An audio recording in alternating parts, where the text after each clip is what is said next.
The construction site stretched across 12 acres of red clay earth in rural Guatemala, and Lucia Everett stood at its edge wondering if she had finally lost her mind. She had left her comfortable life as a nonprofit education director in Boston 3 months ago to personally oversee this school project.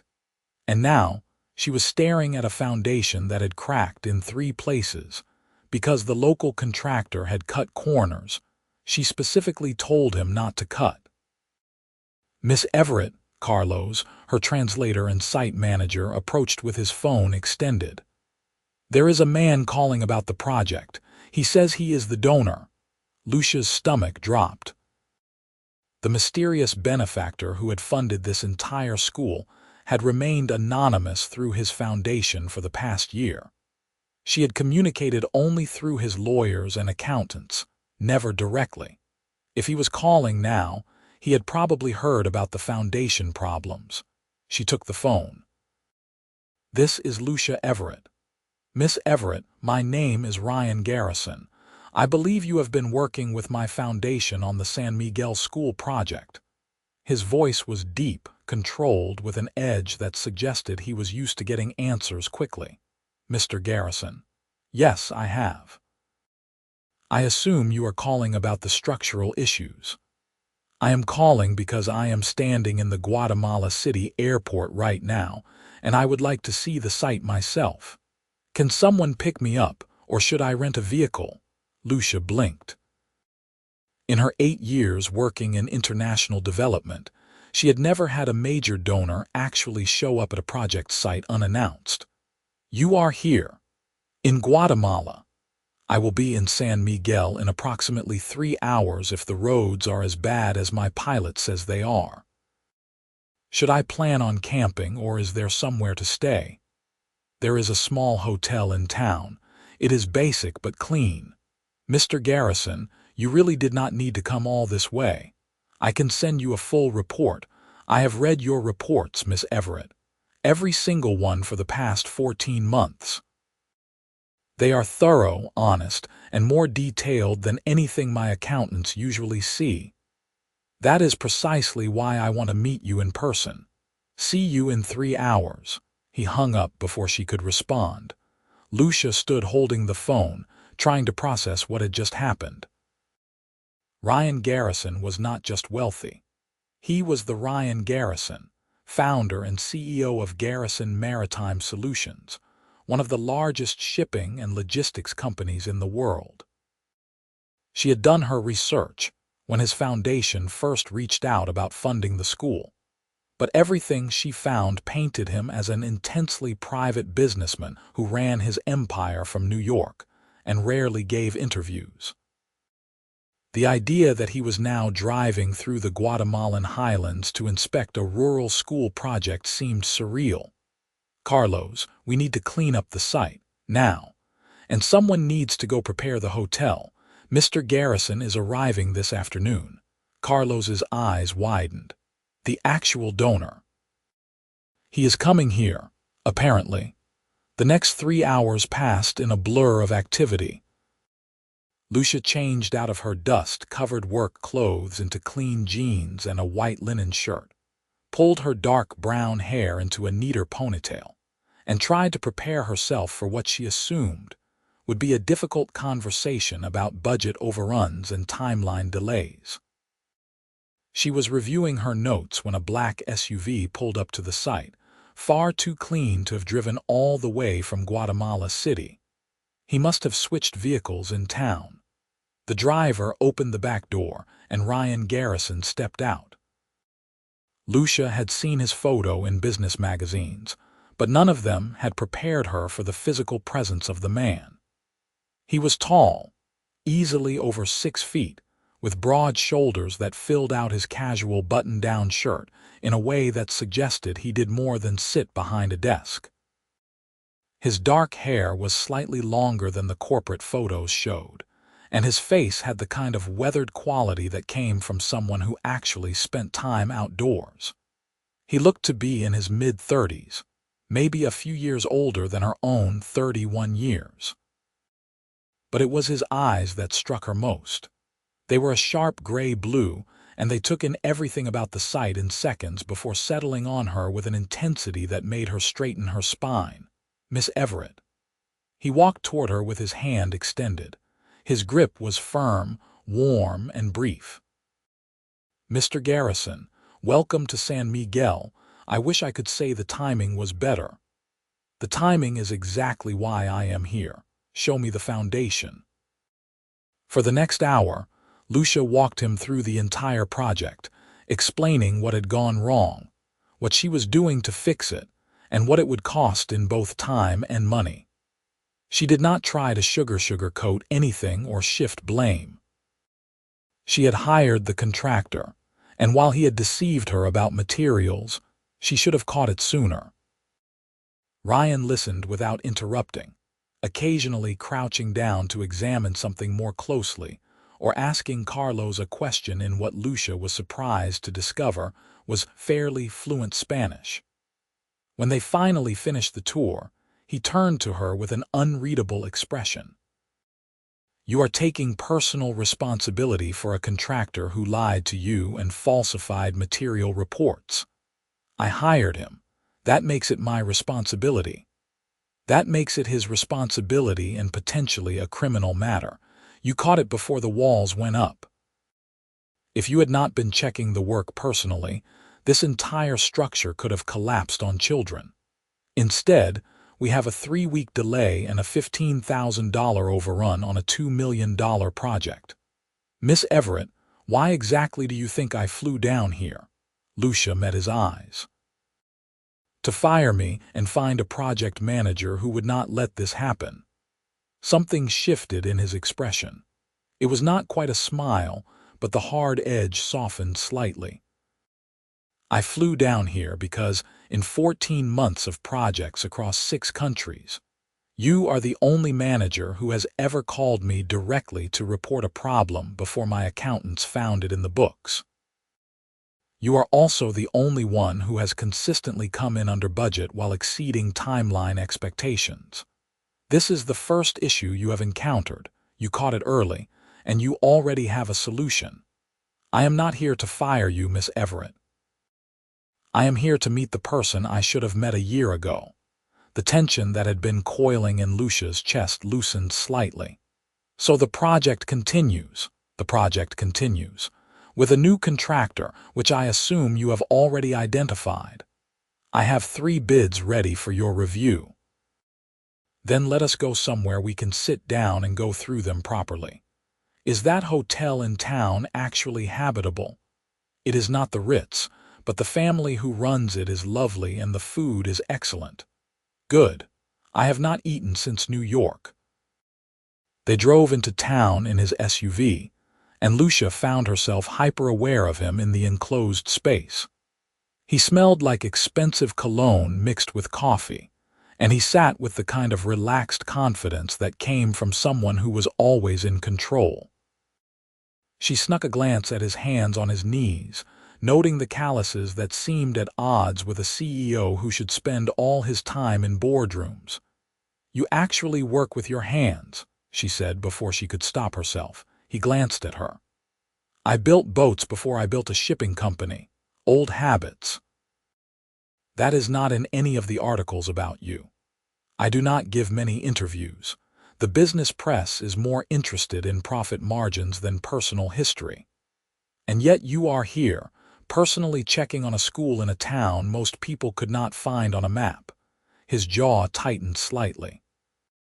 "I have my reasons." There was a story there, Lucia could feel it, but his tone made it clear he was not ready to share it. She let the silence settle between them until they pulled up to the hotel. The Hotel San Miguel was a converted colonial house with 12 rooms, a courtyard garden, and a dining room that served food cooked by Señora Martinez and her 2 daughters. Ryan checked in with minimal fuss, though Lucia noticed the way Señora Martinez's eyes widened when she saw his credit card. Black MX cards were not common in San Miguel. They settled at a table in the courtyard, and Lucia spread out her laptop, folders, and the contractor bids. For the next 2 hours, They worked through every detail of the project. Ryan asked sharp questions, caught things she had missed, and offered suggestions that came from someone who clearly understood construction far better than most businessmen. "You really did build boats," she said as they finished reviewing the third bid. "Fishing boats in Maine." "My uncle's business. I worked there every summer from the time I was 12 until I left for college. I learned more about engineering and project management building those boats than I ever did in business school." "How did you go from fishing boats in Maine to running a global shipping empire?" He leaned back in his chair, and for the first time since he arrived, he looked almost relaxed.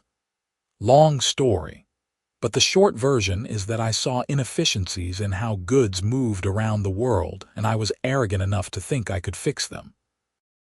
Turns out I was right, at least about the business model. The rest has been 15 years of 18-hour days and more luck than I probably deserved. And now you build schools." Something shifted in his expression, a shadow that passed quickly but left an ache behind. "My sister was a teacher. She died 4 years ago in a car accident while driving to a school in rural Mississippi that barely had enough supplies for its students. She used to spend her own money buying books and materials because the district could not afford them. After she died, I realized I had all this money and I was spending it on nothing that mattered, so I started the foundation. Education seemed like the right place to start." Lucia felt her throat tighten. "I am so sorry about your sister. Her name was Emma. She would have liked you. She always said the people who actually cared about education were the ones in the field getting their hands dirty, not the ones in offices talking about policy. She sounds like she was an incredible person." She was. "She also would have told me I was an idiot for running my foundation through lawyers and accountants instead of actually meeting the people doing the work. So here I am, taking her advice 4 years too late." They sat in silence for a moment, the sound of the courtyard fountain filling the space between them. Lucia found herself studying his face, seeing past the CEO exterior to the brother who still grieved his sister. It made him real in a way that shifted something in her chest. "If you want to see what your money is actually doing, I can show you more than just construction sites," she said quietly. "There is a school about an hour from here that your foundation funded 2 years ago. It opened last year. The principal has been asking me when she could thank the donor in person." Ryan met her eyes, and she saw something vulnerable flash across his face before he controlled it. "I would like that. Tomorrow, then. We should leave early before it gets too hot." They had dinner in the hotel dining room, and the conversation shifted to easier topics. Lucia told him about her work, about the years she spent teaching English in Peru after college, about the moment she realized she could make a bigger impact by managing education projects than by teaching individual classes. He told her about building his company, about the failures that almost bankrupted him twice, about the satisfaction of solving logistical puzzles that most people did not even know existed. As the evening wore on, Lucia became aware that she was genuinely enjoying herself.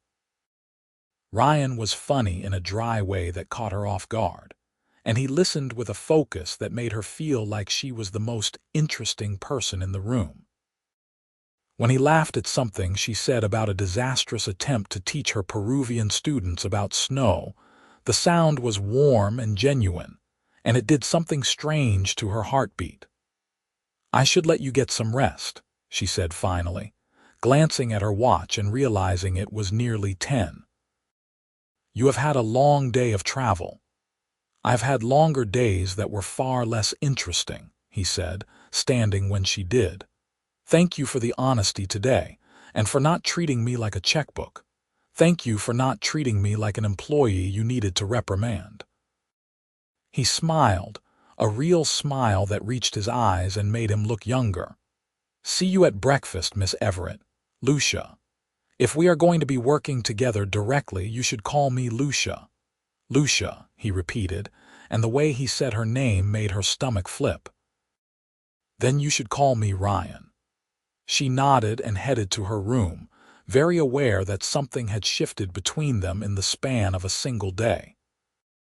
She told herself it was just professional respect, but when she lay in bed that night, she could not stop thinking about the way his eyes had softened when he talked about his sister, or the way his hands had moved confidently over the construction plans, or the way her name had sounded in his voice.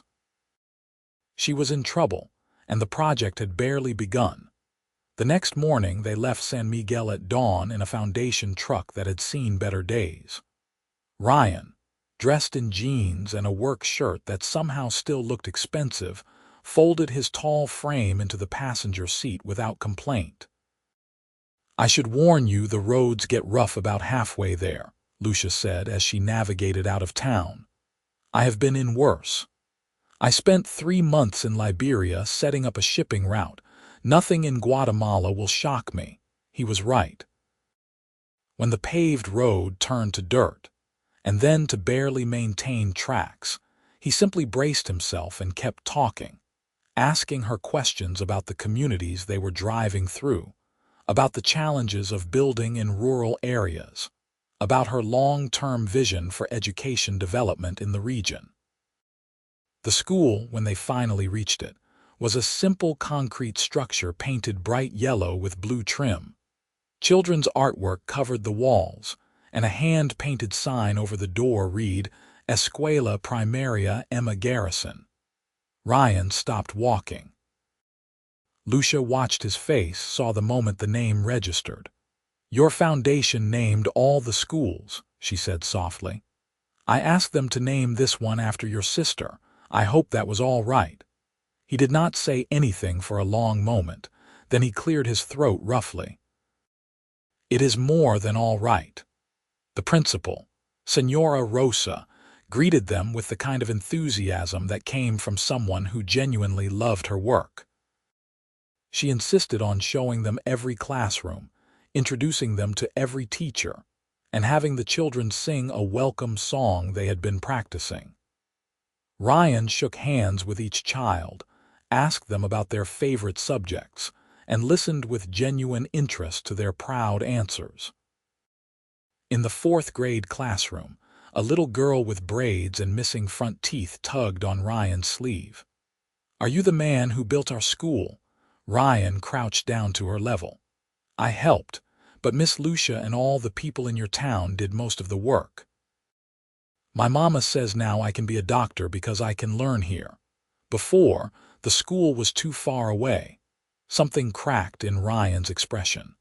Then you study hard and become the best doctor you can be. The girl beamed and ran back to her desk.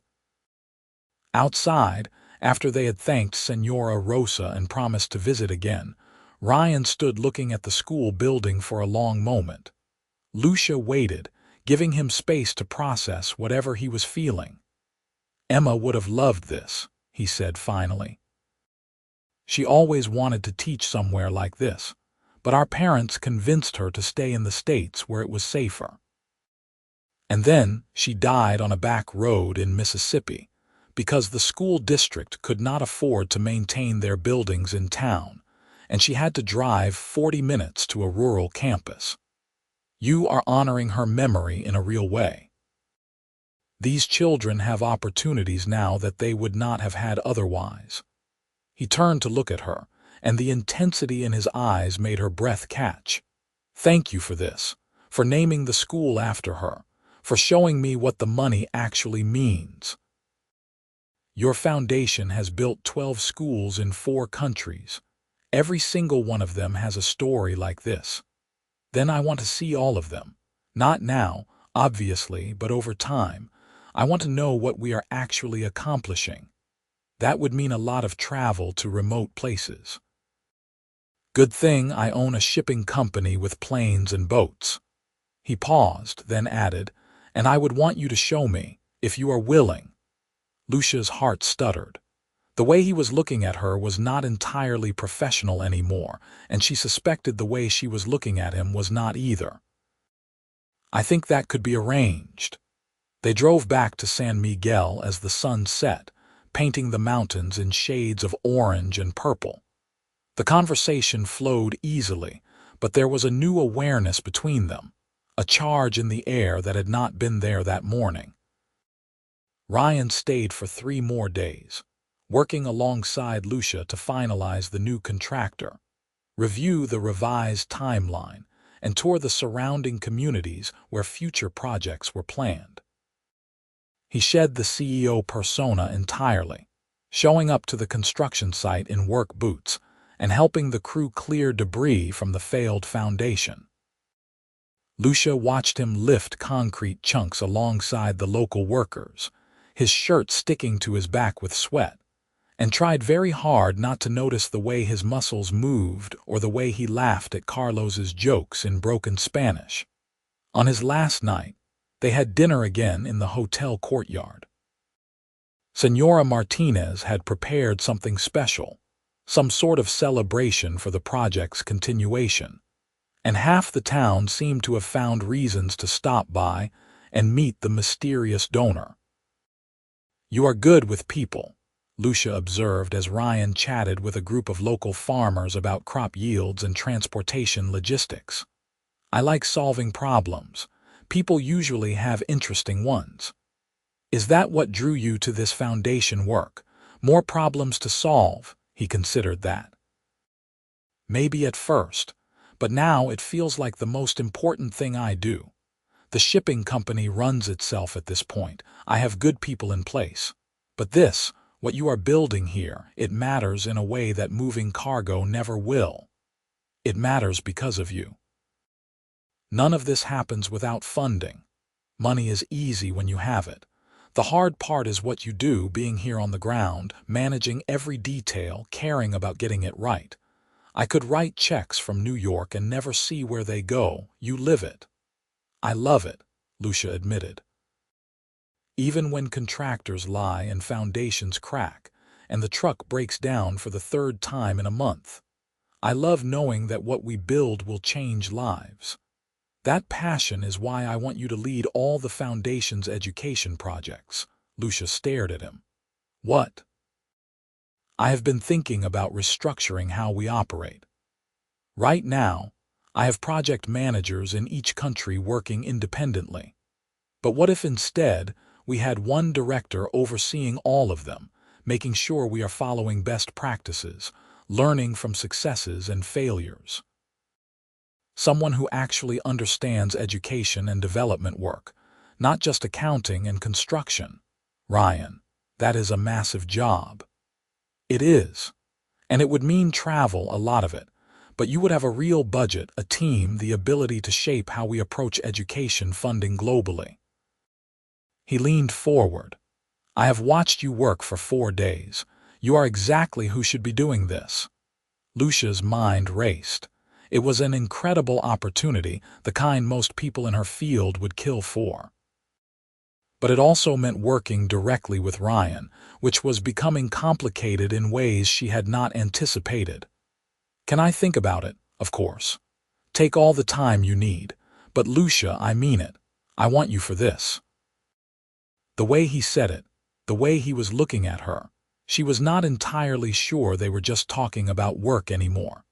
After dinner, they walked through the town square where a small festival was taking place. Local musicians played guitars and marimbas, children chased each other around the fountain, and vendors sold street food that smelled incredible. "This is nice," Ryan said, watching the scene with something like contentment on his face. "I forgot places like this existed. Too much time in boardrooms. Too much time focused on growth and profits and competition. I built something successful, but somewhere along the way I stopped paying attention to why I was building it. And now I am standing in a town square in Guatemala, watching people celebrate, and I feel more grounded than I have in years." He turned to look at her. "That is because of you." Lucia's breath caught. "Ryan, I know this is complicated. I am technically your employer through the foundation, and you probably have very reasonable policies about not getting involved with donors. But I need you to know that these past few days have meant something to me beyond the project. Her heart was racing. They have meant something to me too. So what do we do about that? I do not know. I have never been in this situation before. Neither have I. I have dated, obviously, but it is usually terrible. Women interested in the money or intimidated by the business or wanting me to be someone I am not.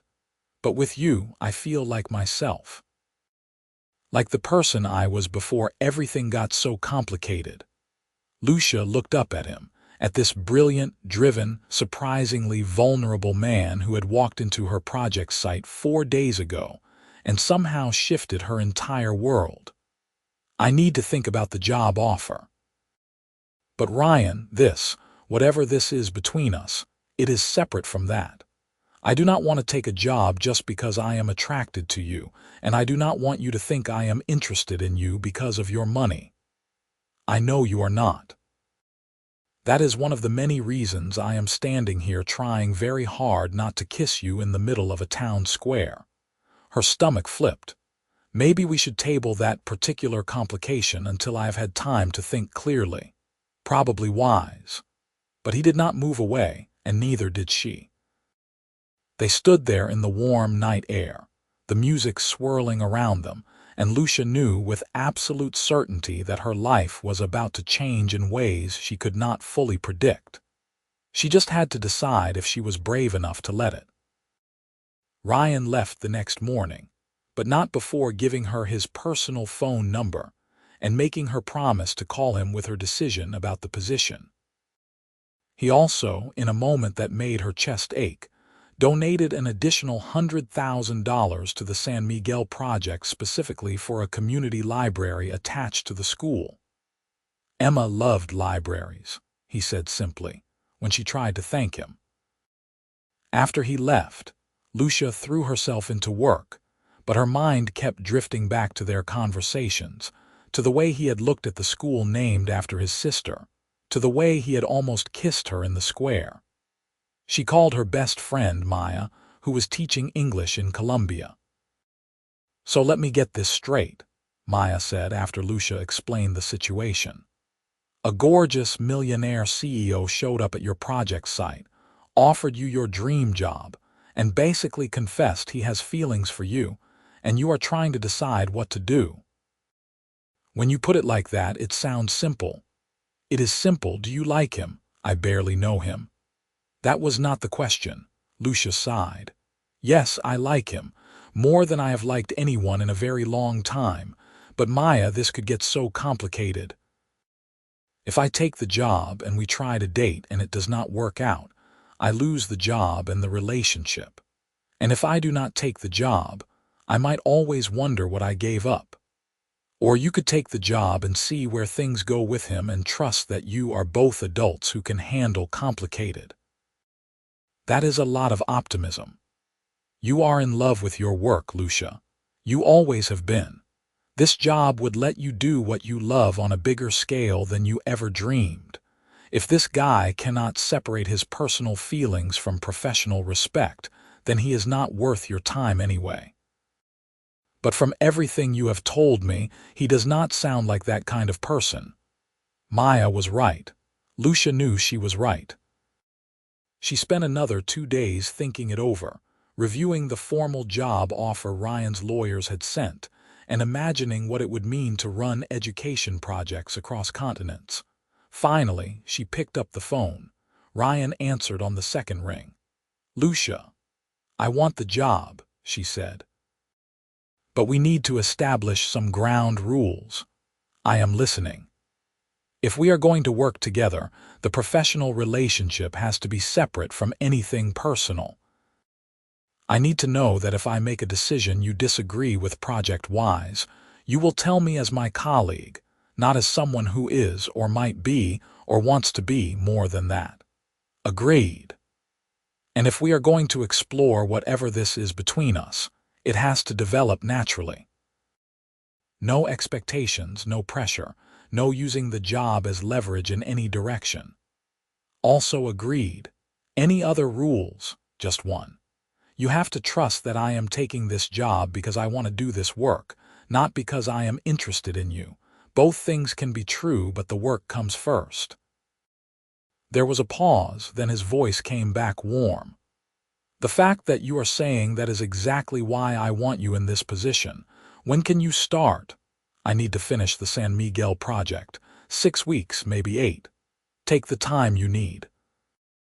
I will have my lawyers draw up the contract and send it over.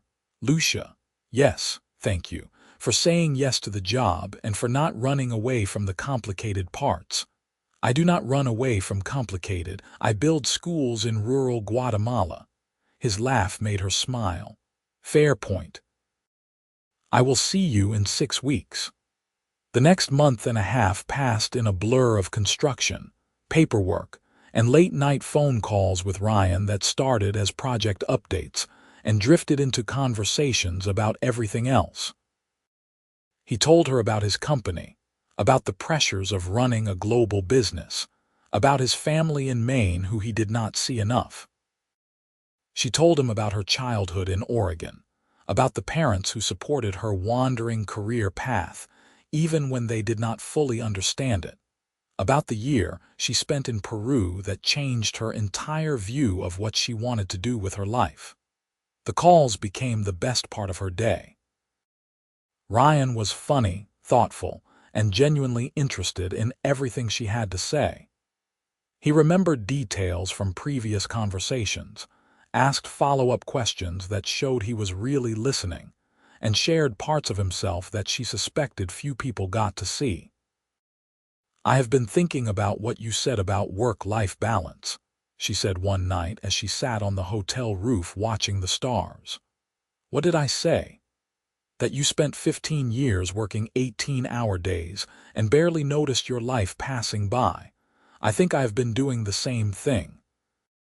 I love my work, but I cannot remember the last time I did something just because it was fun.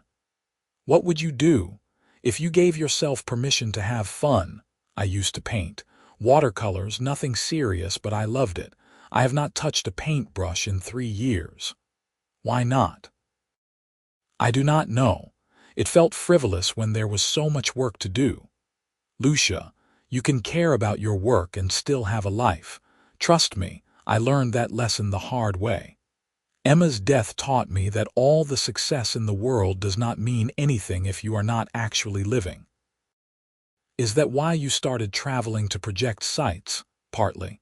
But also I wanted to meet you. Her breath caught. Ryan. I read your reports for months. I saw your passion, your dedication, the way you cared about every detail. I wanted to know who you were.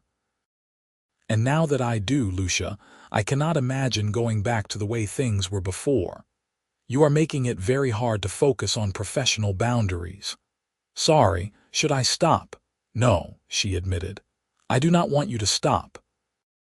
6 weeks after Ryan left Guatemala, Lucia finished the San Miguel project. The foundation was solid, the walls were going up on schedule, and the new contractor was proving to be reliable and skilled. She said her goodbyes to Carlos, to Senora Martinez, to the community that had become like family, and boarded a plane to New York. Ryan met her at the airport himself. No driver, just him leaning against a black sedan in jeans and a leather jacket that made him look more like a model than a CEO. When he saw her, his face broke into a grin that made her stomach flip. Welcome to New York, he said, pulling her into a hug that lasted just slightly longer than professional. This is really happening, she said, suddenly nervous.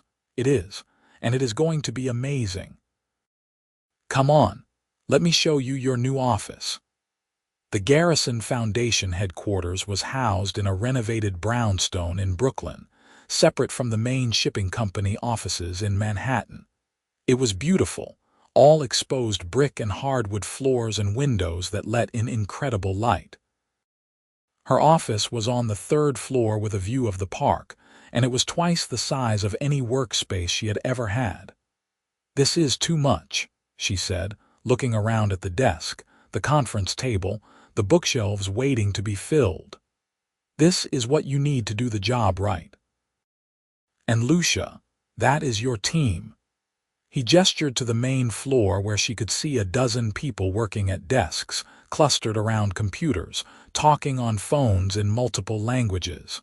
"They all work for the foundation. They all work with you now. Project coordinators, accountants, grant writers, logistics specialists. Everything you need to run education projects globally." Lucia felt overwhelmed and exhilarated in equal measure. "I do not know what to say. Say you are ready to change the world." She turned to look at him, at this man who had taken a chance on her, who had built all of this to honor his sister's memory, who was looking at her now like she was the most important person in the room. "I am ready." The first month in New York was intense. Lucia dove into learning the foundation's operations, meeting with project managers from different countries, reviewing budgets and timelines, and developing new protocols based on what she had learned in Guatemala. She worked 12-hour days and loved every minute of it. Ryan was around often, more than she expected for someone running a massive company. He sat in on meetings, offered insights from his business experience, and pushed her to think bigger about what the foundation could accomplish. But he was also careful to let her lead, to defer to her expertise, to make it clear to the staff that she was in charge of education projects. "You are good at this," she said one evening when they were the last two people in the office, reviewing plans for a new school complex in Kenya. "At what?" "At being a partner without being controlling. I have worked with a lot of wealthy donors who could not manage that balance. I hired you because you know what you are doing. It would be stupid to undermine that." He paused, then added, "Also, I respect you too much to pull that kind of power move." "Is that the only reason you respect me?" She was not sure where the flirtation came from, but it was getting harder to ignore the attraction that had been building between them for months. "You want a list?" "Because I have been keeping one. A list of things I respect about you, things I admire, things I think about when I probably should be focused on work." Her heart was racing. "How long is this list?" "Long enough that we should probably discuss it somewhere that is not the office." They started having dinner together, at first as a professional courtesy, and then with increasing frequency, until it became an unspoken expectation that they would end each day together. Ryan introduced her to his favorite restaurants in the city, small places that were not showy but served incredible food. She learned that he was more comfortable in neighborhood joints than fancy establishments, that he tipped generously and always learned his server's name, that he had strong opinions about pizza and would argue passionately about the best slice in Brooklyn. "You are not what I expected," she said one night over Thai food in a tiny restaurant in Queens. "What did you expect?" "I do not know. Someone more formal, maybe, more focused on image and status. I spent too many years trying to prove myself to care about that anymore. The people who matter know who I am. Everyone else can think whatever they want." "Who are the people who matter?" He looked at her across the table, his eyes serious. "You matter, Lucia, more than I think you realize." The shift between them was gradual but inevitable. Dinners turned into walks through the city afterward. Work conversations drifted into personal territory. He showed her his favorite bookstore, the park where he ran in the mornings, the waterfront where he went when he needed to think. She took him to an art supply store and bought watercolors, and they spent a Sunday afternoon in Prospect Park with her, attempting to paint the landscape while he stretched out on the grass and watched. "You are good at this," he said, studying her sketch of the lake. "I am out of practice." "Still good. You see things differently. The way you capture the light, it is like you are painting the feeling of the place, not just what it looks like. That is the point of art, is it not? To make people feel something. Is that what you are trying to do with the schools? Make people feel something, she considered that. I am trying to make children feel like they have a future, like they matter, like the world is bigger than the circumstances they were born into. You are doing that. I saw it in Guatemala. Those kids at Emma's school, they felt all of that. Your sister would be proud of what you built in her name. His expression softened. I wish she could have met you. She would have liked you a lot. Probably would have told me I was an idiot if I did not ask you out properly. Lucia's breath caught. Is that what this is? You working up to asking me out properly, maybe. If you would say yes. We work together, Ryan. We do.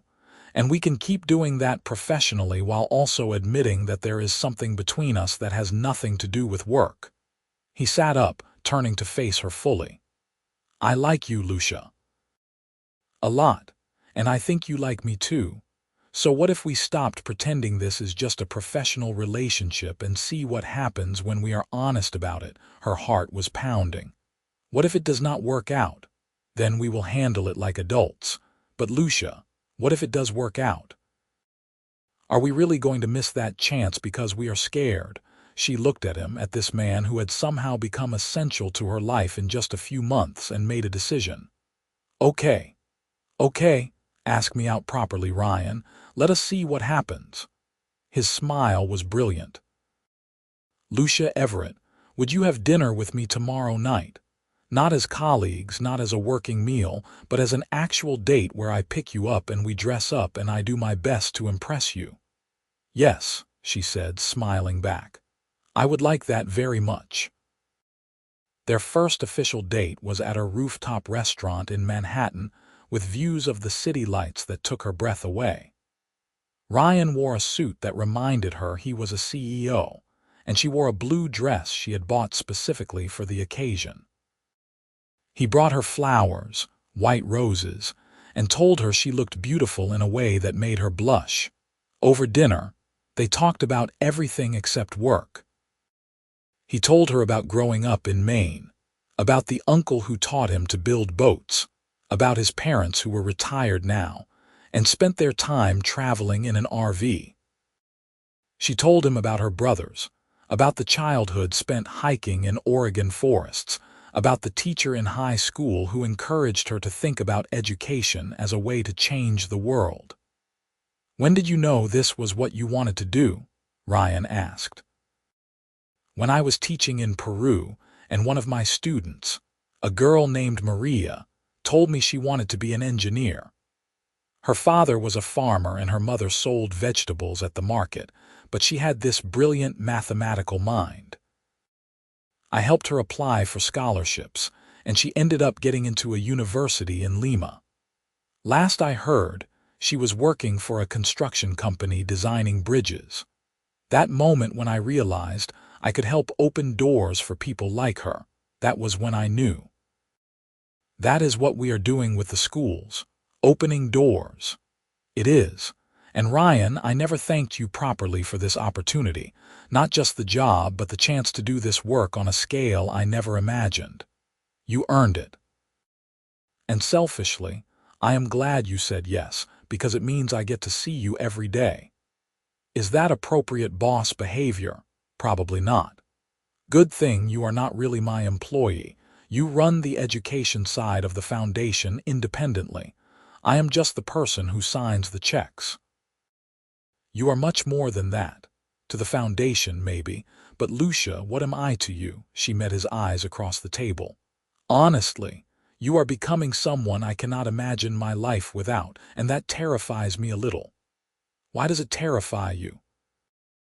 Because I have spent my entire adult life being independent, moving from place to place, never putting down roots. And now here you are making me want things I did not think I wanted. Stability, partnership, a future that is about more than just the next project. Ryan reached across the table and took her hand. I understand that fear. I have spent 15 years building a company and telling myself that was enough. And then I met you, and suddenly everything shifted. You make me want things too, Lucia. things I did not think I had time for. This is moving fast. It is. We can slow down if you need to. No, she said, squeezing his hand. I do not want to slow down. I just wanted to say it out loud. Acknowledge that this feels big. It is big, and that is okay. After dinner, they walked through the city, his hand warm in hers. He told her about the different neighborhoods, the history of the buildings, the hidden gems most tourists never found. When they finally stopped in front of her apartment building in Park Slope, he pulled her close and kissed her, soft and sweet and full of promise. I have been wanting to do that for months, he admitted when they finally pulled apart. It was worth the wait. They started dating officially, though they kept it quiet from the foundation staff at first. Lucia wanted to establish herself in the role, before adding the complication of a relationship with the founder. But it was difficult to hide how happy she was, how she smiled every time her phone lit up with a text from him, how she looked forward to their evening dinners and weekend adventures with an eagerness she had not felt in years. Maya video called her one Saturday morning and took one look at her face. "Oh my God, you are glowing. The CEO situation worked out then. His name is Ryan, and yes, it worked out. We have been dating for 3 weeks. And it is amazing, Maya. He is amazing. Smart and funny and thoughtful. He remembers everything I tell him.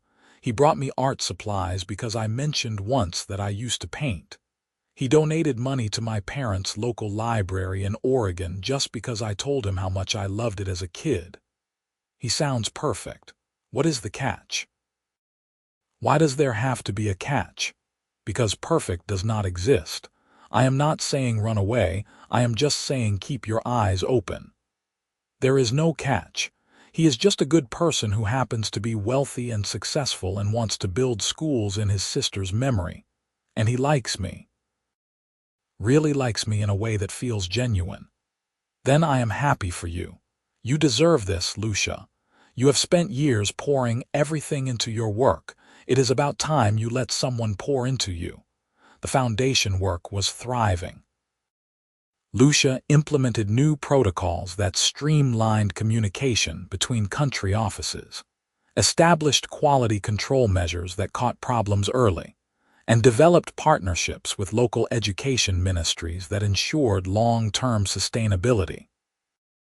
Within 4 months, they had broken ground on 3 new schools and secured funding for 6 more. Ryan continued to be involved, but he let her lead. He showed up to meetings when she needed his support, signed off on budgets without micromanaging, and publicly credited her for the foundation's success. The staff respected her, the project managers trusted her, and the work was making a real difference. "You have transformed this foundation," Ryan said one evening as they reviewed quarterly reports in his apartment. He had cooked dinner, something Italian that involved far more skill than she expected from a CEO, and they were sprawled on his couch with papers spread across the coffee table. "We transformed it. You gave me the resources and freedom to implement changes. I gave you a job. You did everything else." She leaned against him, comfortable in a way that felt natural after months of dating. "We make a good team. We do, in work and in this." He kissed the top of her head. "I love you, Lucia." She sat up, her heart stuttering. They had been dating for 5 months, and while she had felt it growing between them, neither had said the words out loud. "You do not have to say it back," he said quickly. "I just wanted you to know I love you. The way you care about the work, the way you light up when you talk about the projects, the way you laugh at terrible jokes. I love how you see the world, and I love who I am when I am with you." Lucia felt tears prick her eyes. "I love you too. I have for a while now, but I was scared to say it." "Why scared?" "Because loving you makes this real in a way that feels permanent, and I have never done permanent before. Neither have I. But Lucia, I want permanent with you. I want to build a life together, not just schools." "What does that look like?" "I do not know exactly." But I know I want to wake up next to you. I want to travel to project sites together. I want to figure out how to balance work and life in a way that makes us both happy. I want whatever future we can build together." She kissed him then, deep and meaningful and full of all the emotion she had been holding back. "I want that too." They spent the night talking about what their future could look like. Ryan admitted he had been thinking about stepping back from the day-to-day operations of his shipping company, letting his management team handle more so he could focus on the foundation. Lucia confessed that she wanted to write a book about education development, something that could guide other practitioners in the field. They talked about travel, about wanting to visit every school the foundation built, about dreams that suddenly felt achievable because they were dreaming together. The next year unfolded like a story Lucia had never dared to imagine for herself. She and Ryan traveled to Kenya, to Colombia, to Nepal, visiting schools and meeting with communities, and seeing firsthand the impact of their work. He proposed on a hilltop in Peru, overlooking a school that was serving 300 children, and she said yes, without hesitation. They got married in Maine, in Ryan's hometown, with his family and hers gathered together in a small ceremony by the ocean. Emma's photo had a place of honor at the reception, and Ryan's toast included thanking his sister for teaching him what really mattered in life. Lucia's father told Ryan in private that he was grateful his daughter had found someone who understood her passion for the work, and her mother cried happy tears all day. The foundation continued to grow. They established a scholarship program for students at their schools, launched a teacher training initiative, and partnered with technology companies to bring internet access to remote communities. Lucia published her book, which became required reading in several international development programs. Ryan fully transitioned from CEO of his shipping company to chairman, giving him more time to focus on philanthropy and his life with Lucia. 2 years after their wedding, Lucia discovered she was pregnant. They had talked about children in abstract terms, but the reality of it was overwhelming in the best way. "We are going to be parents," she said, staring at the positive test. Ryan wrapped his arms around her from behind, his hands settling on her still flat stomach. "We are. Are you happy?" "I am terrified and thrilled in equal measure. That seems about right for parenting based on what my friends tell me. What if I cannot balance the work and a baby? Then we will figure it out together. Lucia, you have built schools across continents. I think you can handle one small human." Their daughter, Emma Rose, was born on a sunny morning in September. She had Lucia's dark hair and Ryan's gray-blue eyes, and from the moment they placed her in Lucia's arms, everything shifted into focus. This was what mattered. Not